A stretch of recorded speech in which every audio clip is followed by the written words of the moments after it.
Hi everyone, welcome to the channel. My name is Nick Cosgrove and I'm back with this week's No Filter Q&A. This is the episode where I answer all questions related to diet, training, and supplementation that I received over the last 7 days from our in-house clients, online clients, as well as a few of our online followers.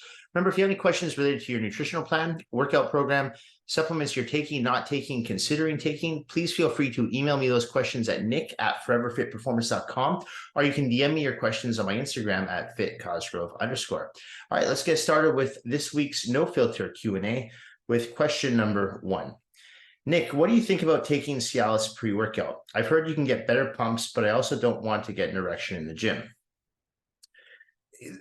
I've had this question quite a few times in the last year with regards to taking Cialis pre-workout. Let me first address the erection in the gym.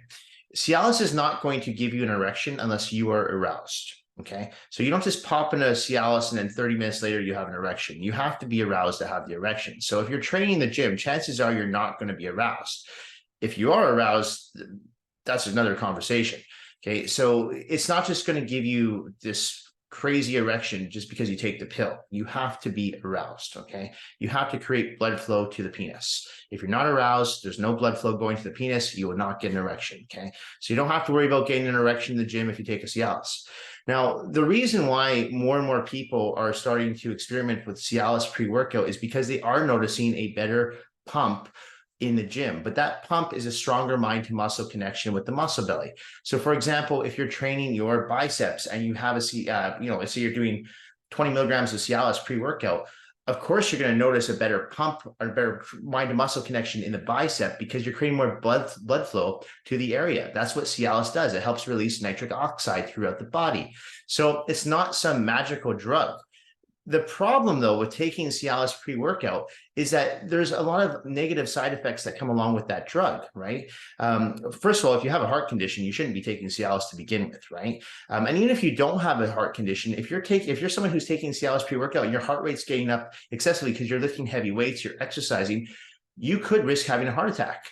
Right? You might have an underlying heart condition that you're not too sure of, and you're just taking Cialis recreationally. That's very dangerous. Another side effects, excessive cramping, right? So I've had guys take Cialis in the gym, not under my recommendation, and tell me, oh, I'm cramping really bad. I feel like my lower back's going to break. I feel like my hamstring's going to rip. I'm like, yeah, because you're creating too much blood flow to those muscle bellies. So it's not a good thing.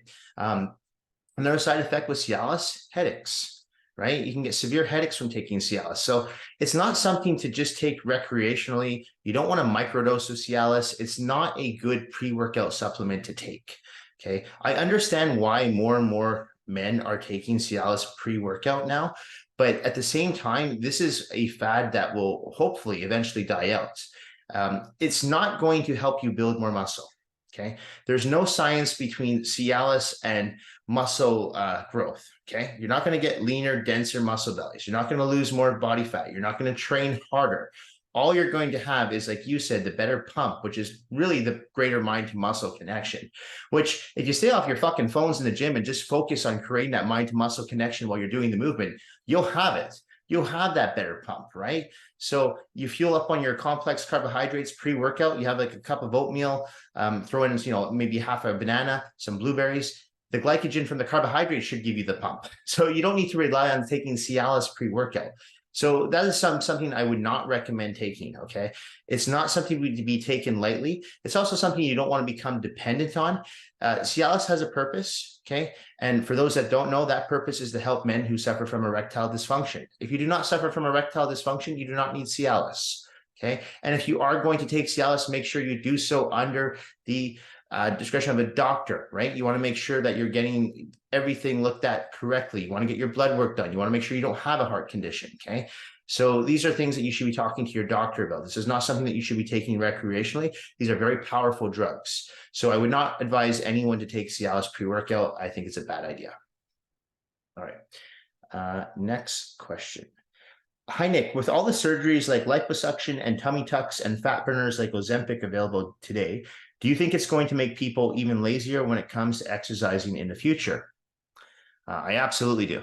Yeah, I've already seen it today. I've already seen it with people I know taking the easy route out, right? Taking Ozempic when they don't need to take Ozempic. They're not diabetic. Why are you taking Ozempic? Oh, it helps with fat loss. Why don't you just go to the gym? Why don't you clean up your diet? Why are you looking for the shortcut? Why are you looking for the easy way out? Right? I'm not against surgeries like liposuction. I'm not against tummy tucks. It's not that I'm saying don't do them. I mean, obviously, if you're someone who's gone through a huge body transformation, let's see that you've been training regularly, you've been following a clean diet for past 2-3 years, you've lost 100 pounds and now you have excess skin, I can see why you'd want to do a surgery. But if you're someone who's like, you know what, I just want to like take off like 20 pounds of belly fat and I'm just too lazy to go to the gym and clean up my diet, I'm going to go down for a tummy tuck. No, if you want my honest opinion, I think it's lazy. I do. And I think it's important to have to suffer a little bit. And what I mean by that is suffering builds character.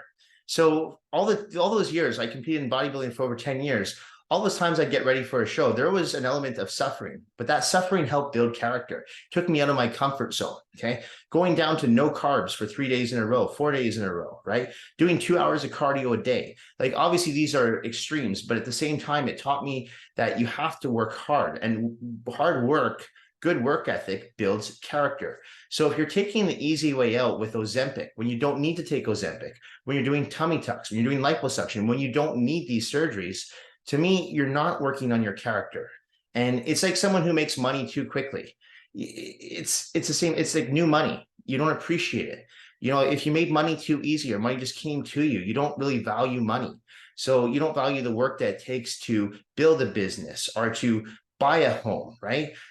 So these are things that along the way you need to work for. You need to suffer a little bit.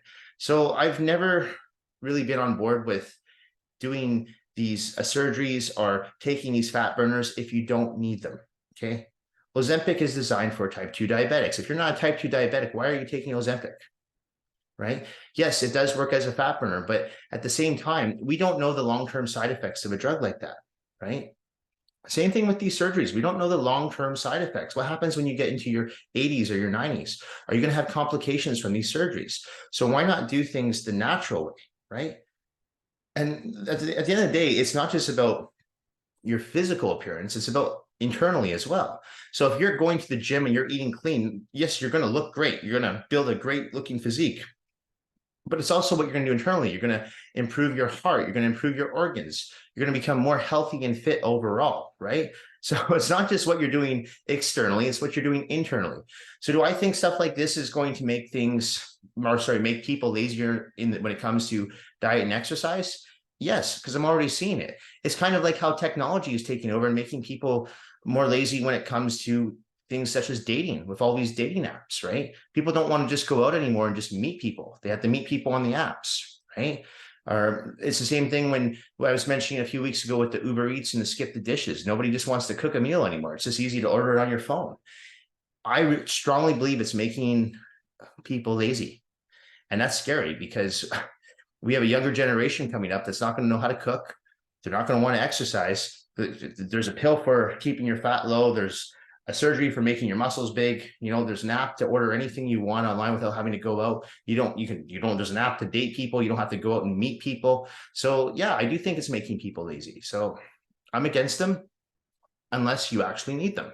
Different story. All right. Next question. Hey, Nick, how do you recommend staying motivated with your workouts when you're no longer noticing any changes with your body? You have to stay focused on your long-term goals. Okay, so I've said this many times. If vanity gets you into the gym, that's great. That's a short-term goal. If your New Year's resolution is I want to have a six-pack, great. That's getting you into the gym, but that's a short-term goal. You have to have a long-term goal because what happens when you develop that six-pack? If you develop that six-pack, are you just going to quit the gym? Right? I mean, at this point for me, I'm no longer making substantial gains in the gym. I don't like to use that word maintenance, but at the same time, as long as I can keep the current physique I have, I'm very happy. I don't want to be bigger, right? I don't want to be any bigger. I don't want to be smaller. I don't want to be more lean. I'm very happy with my physique now. So for me to be able to, again, I don't like to use this word, but maintain the condition I have right now, I have to make sure that I'm doing everything that I was doing to get here, right? So I have to be training regularly. I have to be following a relatively clean diet and supplementing properly. So when it comes to not noticing physical changes anymore. Now you have to look at how going to the gym, how exercising regularly, how following a fairly clean diet affects you internally. Okay, it makes you feel better mentally, right? You think more clearly, right? You do have more energy. You're more ambitious. You sleep better, right? You have a higher libido. So these are things you have to look at too. You can't just look at the physical attributes that come along with weight training and doing cardiovascular activity and following a clean diet. You have to look at the benefits internally, what it does, right? And I don't just mean from a health component. Like, yes, physical health is important, but mental health is important too. So I have a lot of clients, and I mentioned this before, one of the reasons they come to work with me, especially a lot of my clients who are business owners, is because they see the value in going to the gym and exercising, not just on a physical level, but on a mental level. Because as I said, it allows them to think more clearly, right? It allows them to keep their stress levels low, right? So when something goes wrong, they know how to manage their stress levels, right? So these are all important things too, keeping cortisol levels low. So you can't just be looking at, oh, I'm not noticing any more gains of my physique. This is stupid. Why am I even bothering? That's it. I'm done. Because you are going to hit a plateau with your physique. It happens to everyone. It does. And at that point, you have to think about the long-term results, right? Your long-term goals. So this is why I always tell clients it's important to set both short-term and long-term goals. Okay, so if vanity gets you into the gym, great. But you have to make sure that you have a long-term goal along the way, because there will come a time, and I said this before, there will come a time where you're going to hit that plateau. You're going to stop seeing changes in your physique. And you don't want to say, well, I'm just going to throw in the towel and that's it, I'm done. Say, well, look how I feel. Look how productive I am with my work right now. Look how much more energy I have to play with my kids, right? It's like, look how much higher my libido is because I just have so much more energy. And if you're a guy, look at the testosterone flowing through your body. Same thing for women, right? So you have to look at the internal benefits. You can't just look at the physical benefits. And that's how you're going to stay motivated long-term and not be one of those people that after 2 months into the new year, give up on their goals. Okay. Next question. Hi, Nick. I've been training with weights for almost a year now and have made some decent results. I really want to lose my stomach now and know I need to fix my diet. I've heard when it comes to achieving results, it's 80% diet and 20% training. Do you think I would need to change my entire diet to lose my stomach? My main problem is beer, as I like to have 5 to 6 beer 3 to 4 times a week. I would have to look at your diet to know if you have to change your diet. But if you have a stomach, like if you have a bit of a belly, you do have to change your diet. You might not have to make a complete 180-degree change in your diet. You might just have to change small things. But I just want to address the 80% diet, 20% training first. That I don't agree with. I've heard that before. That we've heard that for decades, right? 80% diet, 20% training. And I've said this before, it's 50-50. Right? You can't out-train a shitty diet, but you can't just follow a clean diet and not do any exercise and expect to have a great physique or have overall strong muscle bellies and good health, right? The two go hand in hand. So they're 50-50. But it sounds like you've gotten to a point now where you've built a decent frame, and you have some muscles, but there's a layer of fat covering those muscles. And that's very common with people who go to the gym because going to the gym might be actually easier. So I would say that going to the gym training is easier than the diet. The diet is the hard part for a lot of people, right? So now you've been going to the gym for a year and a half, and you've built all this muscle, but there's a layer of fat covering it because your diet is not good, right? So just working with someone like yourself, the first thing I would do is I say, can we take that beard from 3 to 4 times a week down to once to twice a week without doing anything else to your diet? Little changes, because that right there, if you do that for not just 1 week, not just 2 weeks, but you do that for a month, 2 months, 3 months, that right there will easily equate to 3 to 4 pounds going off your belly. Okay, just from taking out the beer alone, or at least lowering the beer down to the 1 or 2 days from 3 to 4 days, right? Then you start making small tweaks in your diet. We start dissecting your diet. We start looking at, okay, what's breakfast look like? What's your mid-morning snack look like? What's lunch? What's your mid-afternoon snack? What's dinner? And we start slowly start incorporating clean foods by taking out bad foods, right?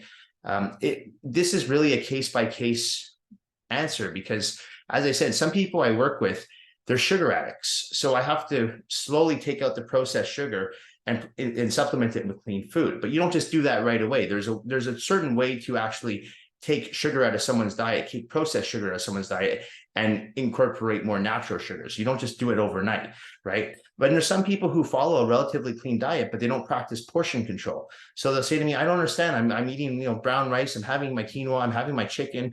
I'm having like berries and I follow a really clean diet, but I can't lose my belly. I'm like, well, yeah, because you're having like 2 cups of rice per serving, right? You're having 3 cups of oatmeal. You're having like 2 cups of berries. You're having 3 bananas. Like you're still in a caloric surplus. So even if you're following a relatively healthy, clean diet, if you're not portioning control, you're not going to lose that weight, right? So this is where it comes down to dissecting your diet, making small changes at first. And then as you go along the way, we start making more and more changes along the way, right? So that's what's important, okay? So it's just, you don't want to just make a 180 turn in your diet, because what's going to happen is you're most likely going to relapse. I tell you, I see this all the time with people when they, especially in the new year, like, I'm going to change my diet. I'm going to eat super clean. It usually lasts for 2 to 3 weeks and they get fed up with it because they're like, I hate this. I have no energy. I feel like shit. I'm in a bad mood. I have no social life now. And it's because you didn't attack your diet properly. You weren't strategic with how you went about doing your diet. So my recommendation to you would be to work with either myself or an online coach that can help you put together a nutritional plan, and make changes gradually over the course of a 12 to 16 week program. Okay. And that right there will help you get your belly down. Okay. But the fact that you're already training, you're halfway there. You're 50% of the way there. Now we got to get you the other 50% of the way there. And that's where the diet comes in. It's not 80-20, it's 50-50. But the training is easier. I know a lot of people don't like to hear that because, man, going to the gym sucks. I don't like going to the gym. It's hard. But it's easier to go to the gym and train than it is to go and diet for 24 hours a day. Going to the gym takes 1 hour. You got to be on the diet for the other 24 hours, and nobody's watching you with the diet. If you're going to the gym, whether you have a training partner or you're training with your trainer, someone's there holding you accountable, you can't screw up. But when you're out there on your own, you can shit the bed on your diet and no one will know except for you. So I would say the diet's more challenging, but the two go hand in hand. You can't have one without the other. So you're 50% of the way there. Now it's time to clean up the diet. Small changes first. My recommendation for someone like yourself, work with someone who has experience designing nutritional plans that can help you take your body, your physique, and your health to the next level. All right. Next question. Hey, Nick, I recently started a new job that will have me working from 8 a.m. to 7 p.m. Mondays to Fridays. I used to train 5 days a week, but now will only be able to train on the weekends. I don't want to give up my workouts, so would you recommend one of the following training programs? Option A, 2 full body workouts on Saturdays and Sundays. Option B, upper body workout on Saturday and lower body workout on Sunday. Okay. You know, my first question to you would be, why, if you're used to training 5 days a week, why are you going down to 2 days a week? I understand you're working more hours. I get that. If you're working, 12 hours a day, but you should never be sacrificing financial gain for health. Okay. So I wrote a blog about this a few years ago, is, can you have money and muscle at the same time? And of course you can. It just comes down to what you prioritize in your life.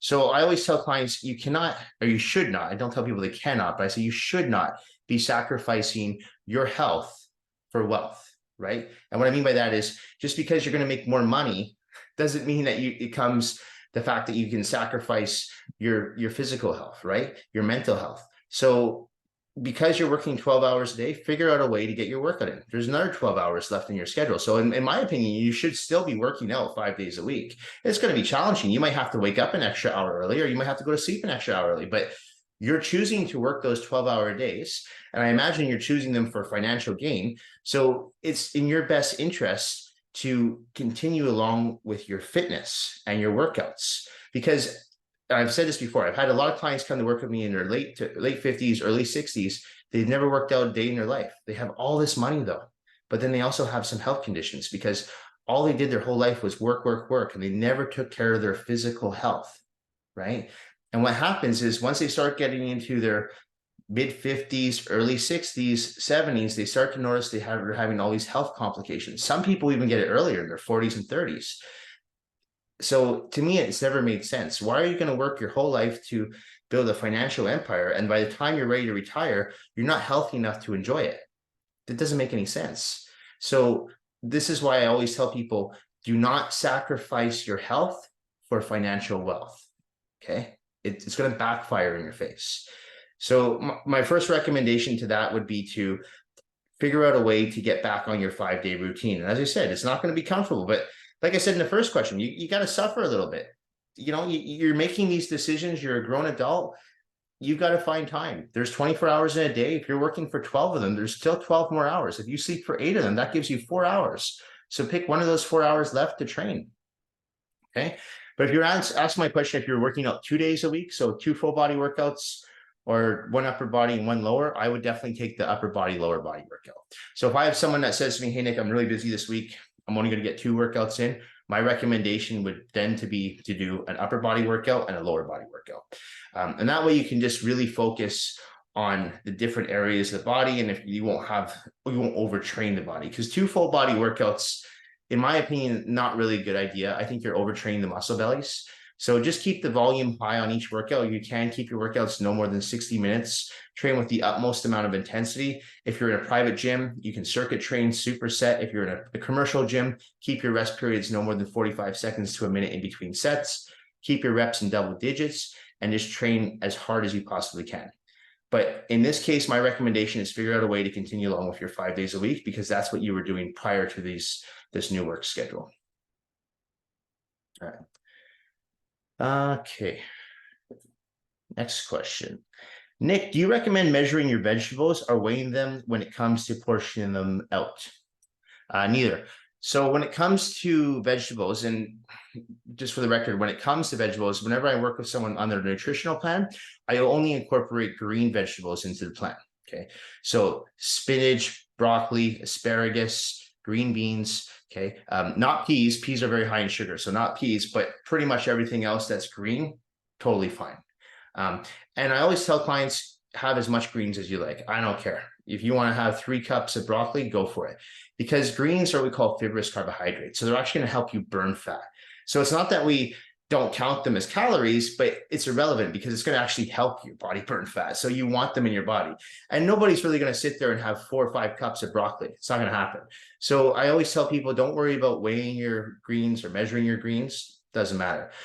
Now, the reason I don't incorporate colored vegetables, and I'm not saying don't have colored vegetables, you can have them every once in a while, but I wouldn't have them regularly, because colored vegetables, like say tomatoes, for example, they're very high in carbohydrates. So if you're someone who is trying to watch their weight, it's not in your best interest to be consuming tomatoes every day, right? So it's not in your best interest to be consuming something like carrots, which can actually be a little bit higher in sugar every day. Yes, it's natural sugar, but even with natural sugar, you want to limit your natural sugar intake per day. No more than 30 grams of natural sugar for a man, no more than 25 grams of natural sugar for a woman, an active man and an active woman, okay? If you're someone who's sedentary, it should be even less. So when it comes to greens, there's little to no sugar in any greens.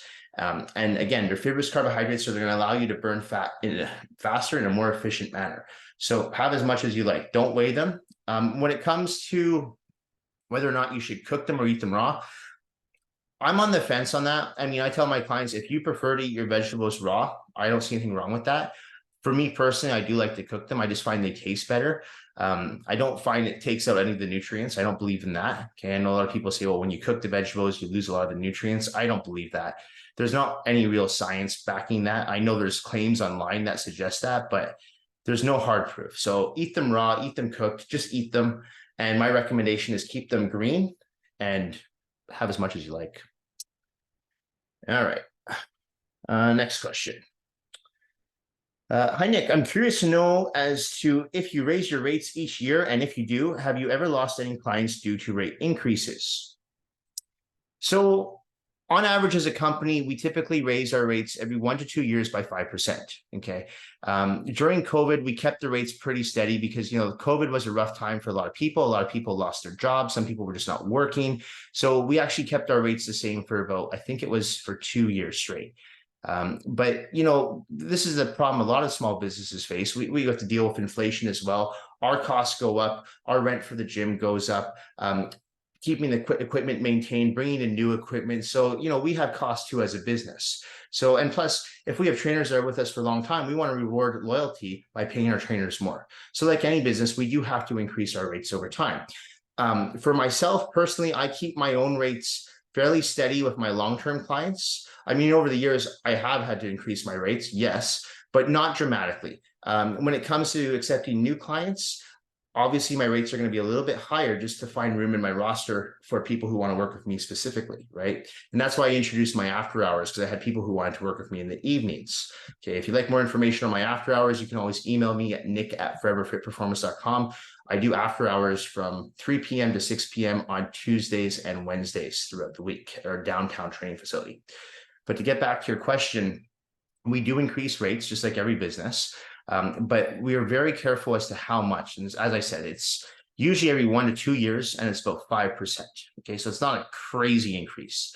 And one thing I always tell, well, not just clients, but trainers in general, anyone, if you're going to increase your rates, you need to be transparent with your clients. You need to send out a letter, explain why you're increasing your rates, and give people enough notice that you will be increasing your rates. So if you're increasing your rates in January, there should be an email that's going out, in my opinion, at least in November, telling people, hey, as of January 1st, once your package is up, our rates are now going to be so-and-so, right? This is common. You even see this with Amazon. Amazon Prime is now adding ads to their shows. And if you don't want the ads, then you pay an extra $3 more a month, right? So it does happen with a lot of companies, big and small. Have I ever lost a client because of it? No, I'm not that I know of. I don't think anyone's ever left our company because the rates were increased. Most people understand.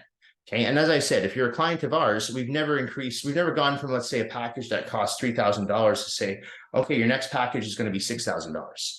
It doesn't work like that. It might go up on a $3,000 package. It might go up by a couple hundred, but it's not going to go up crazy.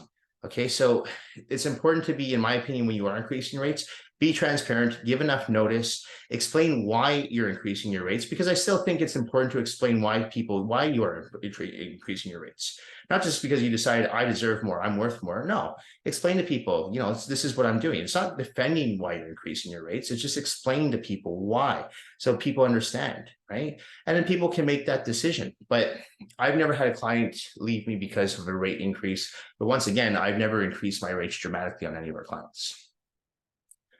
All right. Okay. Next question. Hey, Nick, I read a recent study that suggests smoking marijuana before a workout can be beneficial.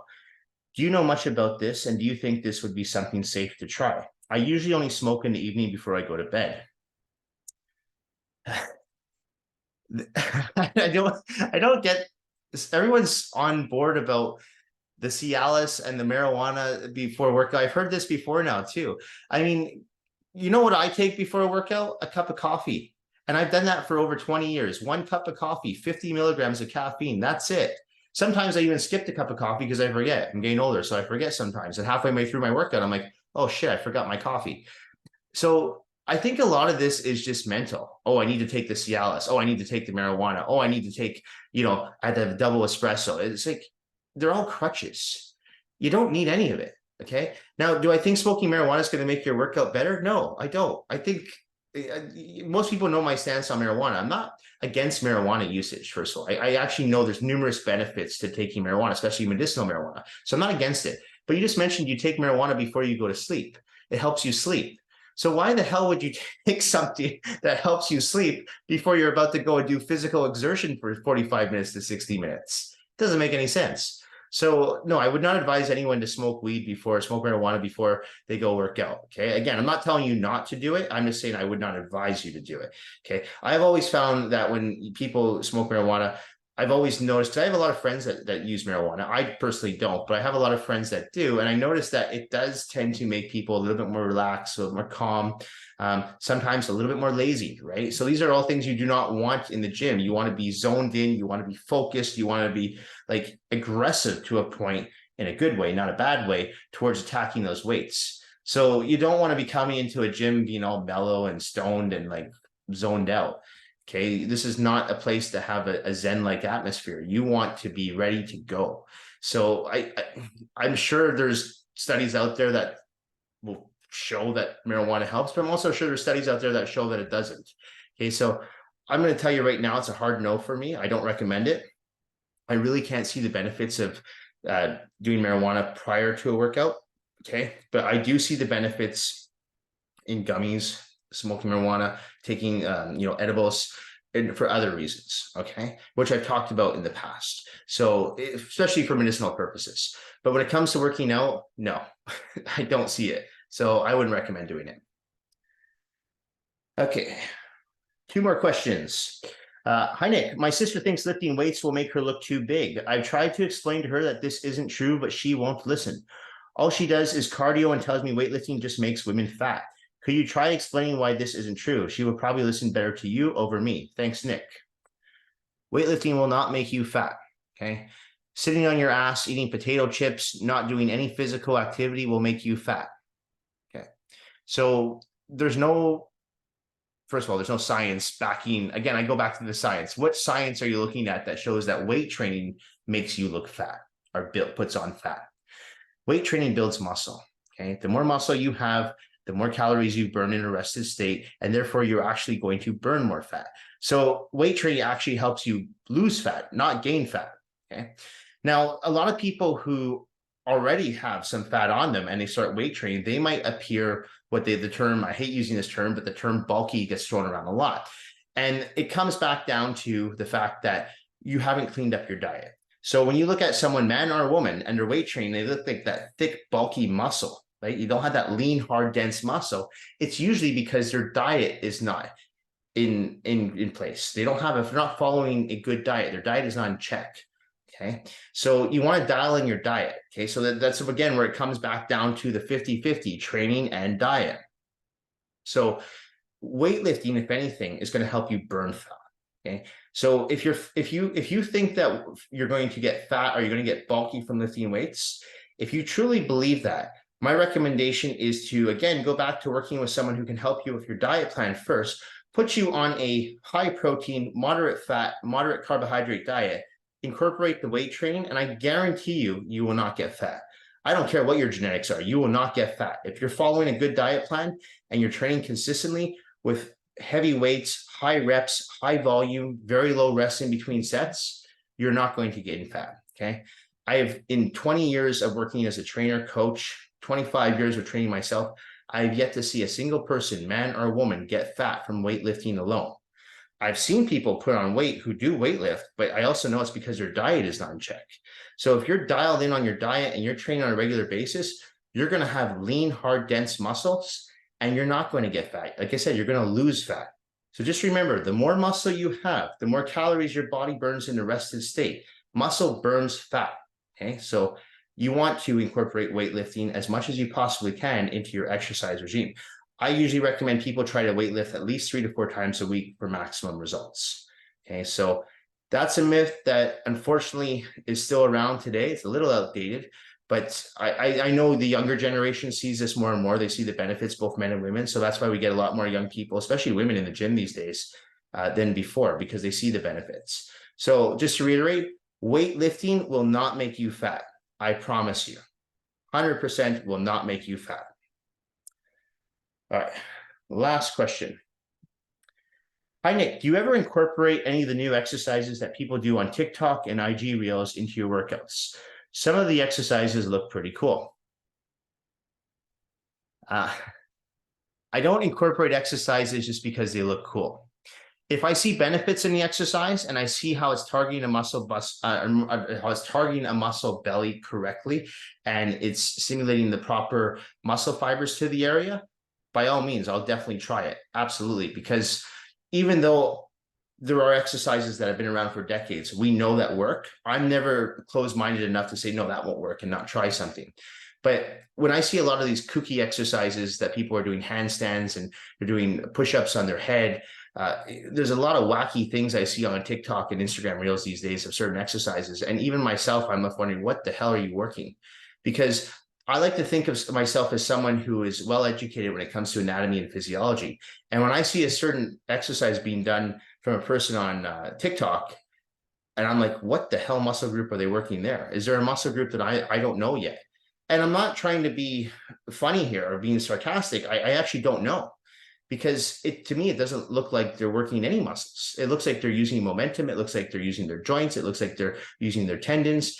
I don't see any muscle contractions happening whatsoever. Now, I'm not saying every new exercise, but I'm saying the majority of the ones that I see, it just looks like it's something for clickbait. So to answer that question, I don't just try an exercise because it looks cool. If I see the value in the exercise and I say, wow, you know what? That's something I've never looked at doing that exercise from that angle before. Let's try it. If I try it and I feel it and I'm like, you know what? I like this exercise. It's something I'll give to my clients. And that's another thing. I never give a client an exercise that I myself have not done or would be willing to do. Okay. So this is what I've talked about in the past. I don't really give clients deadlifts, or I should say regular deadlifts. I give clients straight leg deadlifts for their hamstrings, but I'm not a firm believer in using conventional deadlifts. And as I mentioned in the past, in my opinion, the risks outweigh the benefits. So if I don't do them, I don't give them to my clients. If I have someone that says, Nick, I want to do deadlifts, I'm not going to say no. I know how to teach someone how to do deadlifts, but I will reiterate that I don't believe that deadlifts are that much of an efficient or effective exercise, I should say. So when it comes to these new exercises on TikTok and IG, I'm not going to say they're all stupid and they don't work, because I'm sure a few of them are pretty good. And like I said, I'm not closed-minded enough to try new things, but we know what works. We know the exercises that help build muscle and help lose fat. They've been around for decades. So it's in my client's best interest to do the exercises that I know will work. And if we find something new or something's brought to me, I'm like, hey, Nick, what do you think of this exercise? Are you willing to try it? Absolutely, I'll try it. As long as I know it's not going to injure someone, but I will definitely try it. And if I feel that it's engaging the proper muscle bellies, I'll incorporate it into someone's routine, no problem.